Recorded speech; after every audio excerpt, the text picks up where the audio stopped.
ईरानी TV channels ने राष्ट्रीय झंडा लगाया है।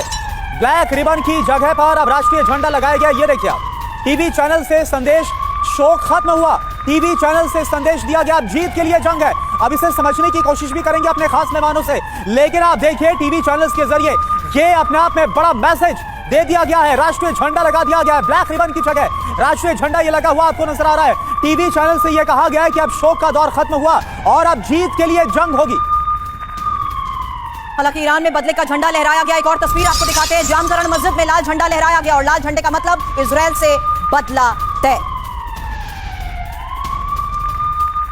आपको बता दें ये बहुत बड़ी खबर है। क्यों? क्योंकि ईरान में हमले से पहले झंडा लहराने की जो परंपरा को वो अपनाता है, साफ संदेश है बदला लेने और युद्ध की तैयारी का ये संकेत। इस बीच ये 3 तस्वीरें आपको दिखा रहे हैं जहां बदला लेने का वो प्रतीक, जब लाल झंडा बदला लेने की न्याय की मांग का जो प्रतीक माना जाता है, इससे पहले भी लहराया गया। जनवरी 2020 में जब अमेरिकी हमले में जनरल कासिम सुलेमानी की मौत के बाद ईरान ने यह झंडा फहराया था और बदले की धमकी का वो संकेत था। दूसरी तस्वीर, हमास चीफ की हत्या, जुलाई 2024, हमास चीफ इस्माइल हानिया की हत्या के बाद ईरान ने जामकरण मस्जिद पर लाल झंडा फहराया। और आज की तस्वीर एक बार फिर से सामने आ रही है जहां जामकरण मस्जिद पर लाल झंडा फहराया गया है। मनीष, एक छोटा सा रिस्पॉन्स उस आधार पर, क्योंकि ये लाल झंडा बहुत बड़ा संदेश होता है। इससे पहले 2 बार जब किया गया तब कैसे ऑपरेशन को अंजाम दिया गया, अब जो लहरा दिया गया है तो कैसे ऑपरेशन को अंजाम दिया जाएगा? करूं सवाल, उससे पहले करुणा समझा दीजिए इसका संदेश क्या। बिल्कुल, देखिए जामकरण मस्जिद पर लाल झंडा एक बार फिर से फहरा दिया गया है। तो ईरान में लाल झंडा आखिर संदेश क्या दिया गया? या देखिए, लाल झंडा मतलब ऐलाने जंग, ऑल आउट वॉर।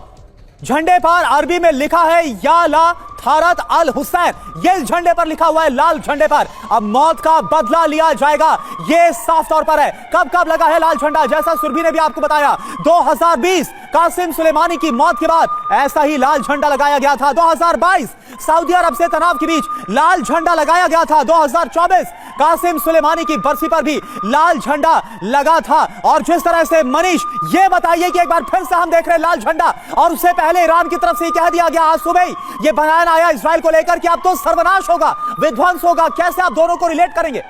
देखिए, वैसे तो लाल झंडा एक धार्मिक प्रतीक के तौर पर है और खास करके ईरान की धार्मिक या सांस्कृतिक राजधानी कहे जाने वाले कौम शहर में जो जामकरण मस्जिद है, जब इसमें लाल झंडा फहराया जाता है तो मतलब यह है कि पूरी कौम जो है वो बदले के लिए जाएगी, वो इंसाफ के लिए लड़ेगी। लेकिन दिनों दिन इस्लामिक रिवॉल्यूशन के बाद से इसको अपने एक पॉलिटिकल एजेंडे के तौर पर इस्तेमाल किया गया है और एक बार फिर जामकरण मस्जिद में आज जुमे के दिन लाल झंडा फहराया गया है। और इसका मतलब यह है कि ईरान ने ऐलान किया है कि अब हम इजराइल के खिलाफ बदले की कार्रवाई करेंगे। इससे पहले उन्होंने तब क्या था जिसके बारे में आपने बताया कि हमास चीफ के मारे जाने के बाद अक्टूबर में जब अटैक किया था। बात तो यह है कि लाल झंडा फहराने से पहले वो ड्रोन भेज चुके हैं, लेकिन वो कामयाब नहीं हो रहे हैं क्योंकि उन्हें भी अंदाजा नहीं था कि लाल झंडा फहराने से मैच कुछ घंटे पहले उनकी टॉप लीडरशिप जो मिलिट्री की है। लेकिन अब मनीष, एक और बड़ी खबर है और ये इजरायली हमले पर ईरान के सुप्रीम लीडर की सीधी धमकी है, जहां शुरू इजराइल ने किया, खत्म हम करेंगे। खमेनेई का ये बयान, खमेनेई ने कहा इजराइल अंजाम के लिए तैयार रहे, इजराइल कड़ी सजा के लिए तैयार रहे। इजराइल ने अपने लिए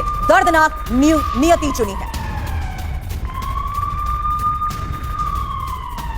तो देखिए, सुप्रीम लीडर आयतुल्लाह खामेनी ने एक बोल दिया है, ऐलान कर दिया है कि शुरुआत की है इजराइल ने, लेकिन अब खत्म हम करेंगे। आइए आपको बताते हैं कि खामेनी ने क्या कहा और मसूद पेजेश्कियान ने आखिर क्या कहा है, दोनों आपको बताते हैं बयान। तो एक तरफ आयतुल्लाह खामेनी की बात करें, उनकी तरफ से जो कहा गया है, इजराइल को भारी कीमत चुकानी पड़ेगी, हमारे हमले का सामना करना पड़ेगा इजराइल को, सत्ता हथियाने के लिए गंदा खेल खेला गया है, यह कहा गया। रिहायशी इलाकों में हमला किया गया। मसूद पेजेश्कियान की अगर बात करें तो उनकी तरफ से क्या कहा गया? हम अमेरिका से नहीं डरते, हम दुनिया में वॉर नहीं चाहते, लेकिन घमंड और अन्याय बर्दाश्त नहीं होगा, हम ऊपर वाले पर विश्वास करते हैं। और देखिए आप, ये हम आपको बता रहे हैं, एक तरफ आयतुल्लाह खामेनी की तरफ से क्या कहा गया और दूसरी तरफ पेजेश्कियान की तरफ से क्या कहा गया है, ये हमने आपको बताया।